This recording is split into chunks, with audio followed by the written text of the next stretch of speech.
ನಮಸ್ತೆ ರೈತ ಮಿತ್ರರೇ, ವಿಶೇಷವಾಗಿ ಶುಂಠಿ ಬೆಳೆಯತಕ್ಕಂಥ ಆಲೋಚನೆಯಲ್ಲಿರೋರಿಗೆ, ಈಗಾಗಲೇ ಶುಂಠಿ ಬೆಳೀತಿರ್ತಕ್ಕಂಥವ್ರಿಗೆ ಅನೇಕರ ಪ್ರಶ್ನೆನೂ ಇತ್ತು, ಫೋನುಗಳು ಬರ್ತಾಯಿದೆ. ಶುಂಠಿ ಬೀಜೋಪಚಾರ ಅಗತ್ಯ ಏನಿದೆ, ಯಾವ ರೀತಿ ಮಾಡ್ಕೋಬೇಕು, ಈಗಿನ ಟ್ರೆಂಡ್ಗೆ ತಕ್ಕನಾಗಿ ಯಾವುದು ಹೊಸ ರಾಸಾಯನಿಕಗಳಿದೆ, ಯಾವುದನ್ನು ಬಳಸ್ಬೋದು, ಮಾಡೋ ವಿಧಾನ ಹೇಗೆ, ಈ ರೀತಿ ಅನೇಕ ಪ್ರಶ್ನೆಗಳಿತ್ತು. ಆ ಎಲ್ಲ ಪ್ರಶ್ನೆಗಳಿಗೂ ಈ ಒಂದು 6-7 ನಿಮಿಷಗಳ ವೀಡಿಯೋದಲ್ಲಿ ಮಾಹಿತಿ ಕೊಡ್ತೀನಿ. ಸಂಪೂರ್ಣವಾಗಿ ವಿಡಿಯೋ ನೋಡಿ. ಹಾಗೆಯೇ ಯಾರು ಚಾನಲ್ಗೆ ಸಬ್ಸ್ಕ್ರೈಬ್ ಆಗಿಲ್ಲ, ಸಬ್ಸ್ಕ್ರೈಬ್ ಆಗಿ, ಹಾಗೆ ವಿಡಿಯೋದಲ್ಲಿರ್ತಕ್ಕಂಥ ಮಾಹಿತಿ ಶೇರ್ ಮಾಡ್ಕೊಳ್ಳಿ ಅಂತ ಹೇಳ್ತೀನಿ. ನೋಡಿ, ಮೊದಲನೇದಾಗಿ ಯಾಕೆ ಅಗತ್ಯ ಇದೆ ಬೀಜೋಪಚಾರ ಅಂತಕ್ಕಂಥದ್ದು. ಶುಂಠಿ ಬೇಸಾಯದಲ್ಲಿ ನಮ್ಮ ಖರ್ಚು, ಈಗ ಬಿತ್ತನೆ ಗಡ್ಡೆ ನಂತರ ಈಗ ಗೊಬ್ಬರ ಹಾಕಿದ್ದಾದಮೇಲೆ ನಿರ್ವಹಣೆ ಇದೆಯಲ್ಲ, ಇದೊಂದು ದೀರ್ಘಕಾಲದ ಬೆಳೆಯಾಗಿರ್ತಕ್ಕಂಥದ್ದು.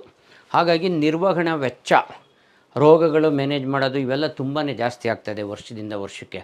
ಹಾಗಾಗಿ ನಾವು ಬಿತ್ತನೆ ಮಾಡೋದಕ್ಕೆ ಮುಂಚೆ ಗಡ್ಡೆಗಳನ್ನು ರೋಗರಹಿತವಾಗಿರೋದನ್ನು ನಾವು ಮನದಟ್ಟು ಮಾಡಿಕೊಂಡು ಬಿತ್ತನೆ ಮಾಡಬೇಕಾಗಿದೆ. ಸೊ ಅದನ್ನು ಏನು ರೋಗ ಇರಬಹುದು, ರೋಗದ ಮೂಲ ಅದರಲ್ಲಿ ಇಲ್ಲದೇನೂ ಇರ್ಬೋದು. ಒಂದು ಬೆಸ್ಟ್ ಅದಕ್ಕೆ ಏನಂತಂದರೆ ಬೀಜೋಪಚಾರ ಮಾಡಿ ಬಿತ್ತನೆಗೆ ಬಳಸ್ತಕ್ಕಂಥದ್ದು. ಸೊ ಇದಕ್ಕೆ ಏನೇನು ಬಳಸಬಹುದು ಅನ್ನೋದನ್ನ ಆ್ಯಕ್ಚುಲಿ 2 ವರ್ಷದಿಂದ ನಾನು ಶುಂಠಿ ಬೇಸಾಯದ 5 ವೀಡಿಯೋಗಳು ಮಾಡಿದ್ದೆ. ಅದರಲ್ಲಿ ಬೇಸಾಯ ಕ್ರಮಗಳು 1, 2, 3, ಅದರಲ್ಲಿ ಬೀಜೋಪಚಾರದ ಬಗ್ಗೆ ಹೇಳಿದ್ದೆ ನಾನು ವಿವರವಾಗಿ. ಈಗ ಇದು ಮಾಡೋ ಅಗತ್ಯ ಏನಿದೆ ಅಂದರೆ, ಈಗ ಕಾಲ ಬದಲಾಗಿದೆ. ಈಗ ಹೊಸ ಜನರೇಷನ್ ಮಾಲಿಕ್ಯೂಲ್ಸ್, ಹೊಸದು ಹಳೆಯದು ಕಾಂಬಿನೇಷನ್ ಮಾಲಿಕ್ಯೂಲ್ಸ್ ಬಂದಿದೆ.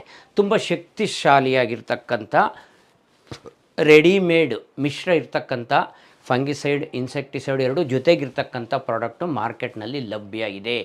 ನಮಗೆ ಹೆಚ್ಚು ನಿಖರವಾದ ಫಲಿತಾಂಶ ಅಗತ್ಯ ಇರೋದರಿಂದ ನಾವು ಕಾಲಕ್ಕೆ ತಕ್ಕಂತೆ ಅಪ್ಗ್ರೇಡ್ ಆಗಬೇಕಾಗ್ತದೆ, ಬದಲಾವಣೆ ಆಗ್ತಾ ಇರಬೇಕಾಗ್ತದೆ. ಅದಕ್ಕಾಗಿ ಇದು ಮಾಹಿತಿ.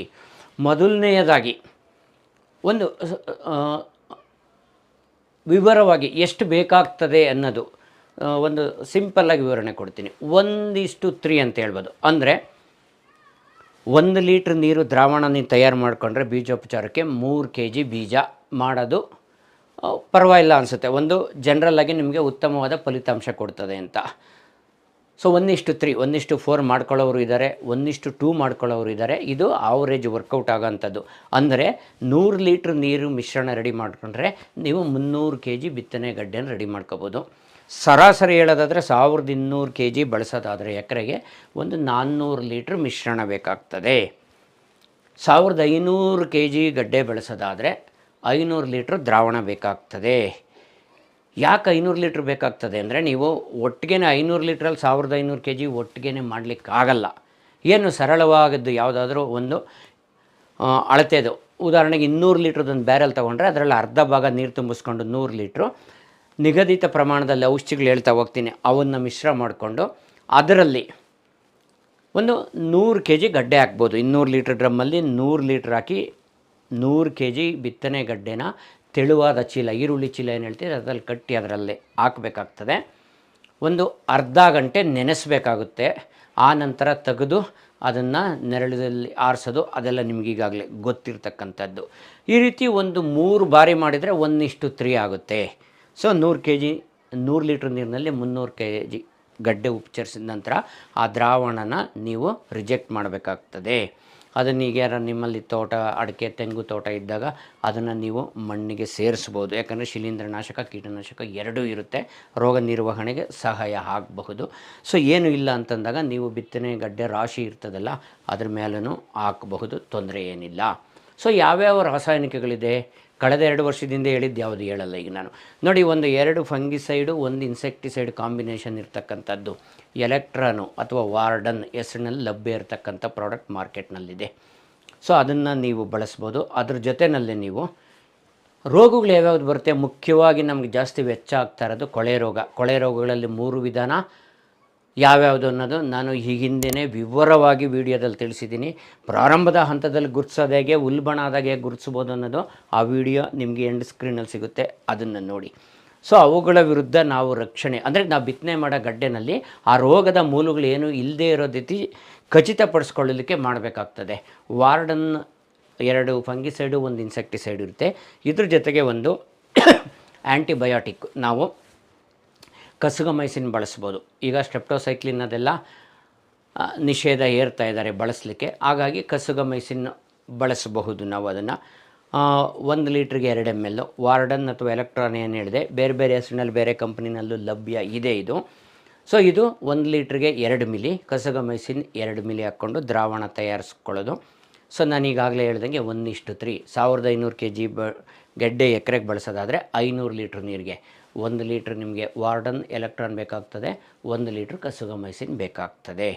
ಸೊ ನಂತರ ಇನ್ಯಾವುದು ಆಯ್ಕೆ ಇದೆ, ಇನ್ನೊಂದು ನಿಮಗೆ ಗ್ಜೆಲೋರಾ ಅಂತಕ್ಕಂಥ ಒಂದು ಪ್ರಾಡಕ್ಟ್ ಇದೆ BASF ಕಂಪ್ನಿದು. ಸೊ ಅದು ಥಯೋಫೆನೇಟ್ ಮೀಥೈಲ್ ಮತ್ತು ಪೈರಕ್ಲೋಸ್ಟ್ರಿನ್ ಕಾಂಬಿನೇಷನ್ ಇರ್ತಕ್ಕಂಥದ್ದು. ಇದು 1 ಲೀಟ್ರ್ ನೀರಿಗೆ 1 ಮಿಲಿ ಅಂತೆ. ಮತ್ತು ಇದ್ರ ಜೊತೆಯಲ್ಲಿ ನೀವು ಕಸಗಮೈಸಿನ್ನು ಅಥವಾ ವ್ಯಾಲಿಡಿಮೈಸಿನ್ ಕಾಂಬಿನೇಷನ್ ಮಾಡಿಕೊಂಡು ಇದೇ ರೀತಿ 500 ಲೀಟ್ರಿಗೆ 500 ml ಗ್ಜೆಲೋರಾ ಹಾಗೆಯೇ 1 ಲೀಟ್ರ್ ಕಸಗಮೈಸಿನ್ ಅಥವಾ ವ್ಯಾಲಿಡಮೈಸಿನ್ ಕಾಂಬಿನೇಷನ್ ಮಾಡಿಕೊಂಡು ನಾನು ಮೊದಲೇ ಹೇಳಿದ ರೀತಿಯಲ್ಲಿ ಟ್ರೀಟ್ಮೆಂಟ್ ಮಾಡ್ಕೋಬೋದು, ಬ್ಯಾಚ್ ಬೈ ಬ್ಯಾಚು ಆ ರೀತಿ 100 ಲೀಟ್ರ್ ಮಿಶ್ರಣ ಮಾಡ್ಕೊತ. ಸೊ ತೀರಾ ಇತ್ತೀಚೆಗೆ ಬಂದಿರತಕ್ಕಂಥ ಕೆಲವು ಪ್ರಾಡಕ್ಟು. ಇನ್ನೊಂದು ನಿಮಗೆ ಫಂಗಿಸೈಡು ಮತ್ತು ಆ್ಯಂಟಿಬಯೋಟಿಕ್ ಬ್ಯಾಕ್ಟೀರಿಯಾನ ಎರಡೂ ಕಂಟ್ರೋಲ್ ಮಾಡ್ತಕ್ಕಂಥ ಒಂದು ಪ್ರಾಡಕ್ಟು ನಾನು ವಿವರವಾಗಿ ನನ್ನ ಚಾನಲಲ್ಲಿ ವಿಡಿಯೋ ಇದೆ ನೋಡಿ. ಝಾನೆಟ್ ಅಂತ ದನಕ ಕಂಪ್ನಿದು ಏನಿದು ಥಯೋಫೆನೇಟ್ ಮೀಥೈಲ್ ಮತ್ತು ಕಸುಗಮೈಸಿನ್ ಕಾಂಬಿನೇಷನ್ ಇರ್ತಕ್ಕಂಥದ್ದು. ಇದು ಲೀಟ್ರಿಗೆ 2 ಮಿಲಿ. ಇದ್ರ ಜೊತೆಯಲ್ಲಿ ನೀವು ಒಂದು ಇನ್ಸೆಕ್ಟಿಸೈಡ್ ಆಗಿ ಯಾವುದು ಬಳಸ್ಬೋದು, ನೀವು ಇಮಿಡಾಕ್ಲೋಪಿಡ್ಡು ಬಳಸ್ಬೋದು. ಹಾಗೆಯೇ ಥಯಾಮೆಥೆಕ್ಸಮ್ ಬರುತ್ತೆ ವಿವಿಧ ಕಾಂಬಿನೇಷನ್ಗಳಲ್ಲಿ. 30% FS ಬರುತ್ತಲ್ಲ, ಇದನ್ನು 1.5 to 2 ಮಿಲಿವರೆಗೂ 1 ಲೀಟ್ರ್ ಅಳತೆಯಲ್ಲಿ ಬಳಸ್ಬೋದು. ಝಾನೆಟ್ 2 ಮಿಲಿ ಇದು ಅಳತೆ ಪ್ರಕಾರ ಬಳಸಿಬಿಟ್ಟು ಹಾಗೆ ಟ್ರೀಟ್ಮೆಂಟ್ ಮಾಡ್ಕೋಬೋದು.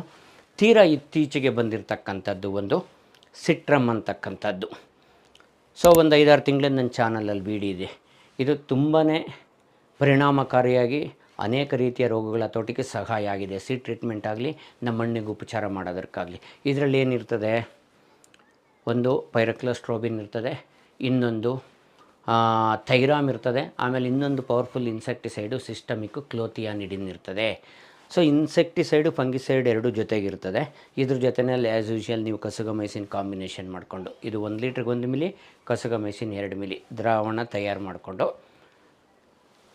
ಗಡ್ಡೆಗಳನ್ನ ಬ್ಯಾಚ್ ಬೈ ಬ್ಯಾಚ್ ಚೀಲಗಳಲ್ಲಿ ಕಟ್ಟಿ ನೆನೆಸಿ ನೀವು ಅರ್ಧ ಗಂಟೆ ನೆನೆಸೋದು, ಆಮೇಲೆ ತೆಗೆದುಹಾಕೋದು. ಈ ಪ್ರೊಸೀಜರಲ್ಲಿ ಮಾಡ್ಬೋದು.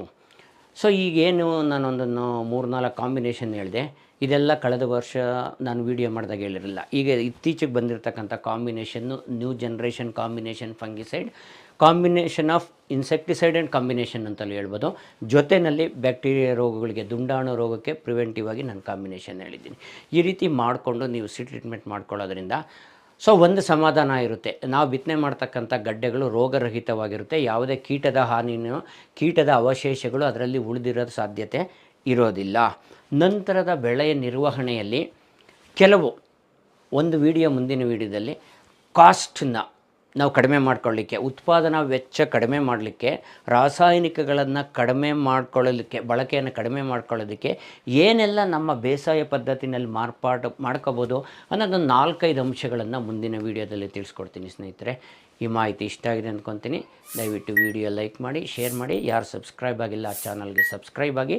ಎಂಡ್ ಸ್ಕ್ರೀನಲ್ಲಿ ಶುಂಠಿ ಬಗ್ಗೆ ನಾನು ಮಾಡಿರ್ತಕ್ಕಂಥ ಹಿಂದಿನ ವೀಡಿಯೋಗಳನ್ನು ತೋರಿಸ್ತಾ ಇದ್ದೀನಿ. ಆ ವಿಡಿಯೋ ಮತ್ತೊಮ್ಮೆ ನೋಡಿ ಸ್ನೇಹಿತರೆ. Thank you very much. Bye.